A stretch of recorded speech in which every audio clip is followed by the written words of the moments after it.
പാതിവെല്ല തട്ടിപ്പ് കേസിൽ കോഴിക്കോട് ജില്ലയിൽ കേസുകൾ വർദ്ധിക്കുന്നു. വടകര, ഫറൂഖ് പോലീസ് സ്റ്റേഷനുകളിൽ പുതിയ കേസുകൾ രജിസ്റ്റർ ചെയ്തു. പണം നഷ്ടമായവരും NGO സംഘടനകളുമാണ് പരാതി നൽകിയത്. വടകര മേമുണ്ട സ്വദേശിനിയുടെ പരാതിയിലാണ് വടകര പോലീസ് കേസെടുത്തത്. 56,000 രൂപയാണ് നഷ്ടപ്പെട്ടത്. അനന്തകൃഷ്ണൻ, നാസർ ബാബു, ഹാഷിം തുടങ്ങിയവർക്കെതിരെയാണ് കേസ്.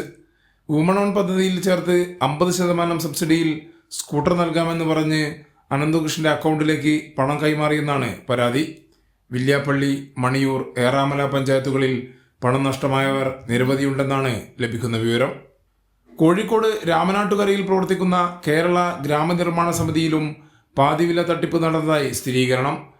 2023 ജൂൺ 30 മുതൽ നാഷണൽ NGO കോൺഫെഡറേഷൻ ചെയർമാനും മാനേജിംഗ് ട്രസ്റ്റിയുമായ ആനന്ദകുമാർ, നാഷണൽ കോർഡിനേറ്റർ അനന്തകൃഷ്ണൻ എന്നിവർ വനിതകൾക്ക് 50% സബ്സിഡി നിരക്കിൽ 2 wheeler, laptop, woman on wheels, home appliances എന്നിവ കൊടുക്കാമെന്ന് പറഞ്ഞ് പണം തട്ടിയതായാണ് പരാതി.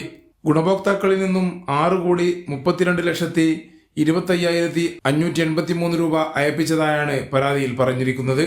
എന്നാൽ പണമോ ഓർഡർ ചെയ്ത വസ്തുവോ നൽകാതെ കബളിപ്പിച്ചു. കേരള ഗ്രാമനിർമ്മാണ സമിതി ചെയർമാൻ സുരേഷ് ബാബുവാണ് ഫറൂഖ് പോലീസിൽ പരാതി നൽകിയത്. കൈരളി ന്യൂസ്, കോഴിക്കോട്.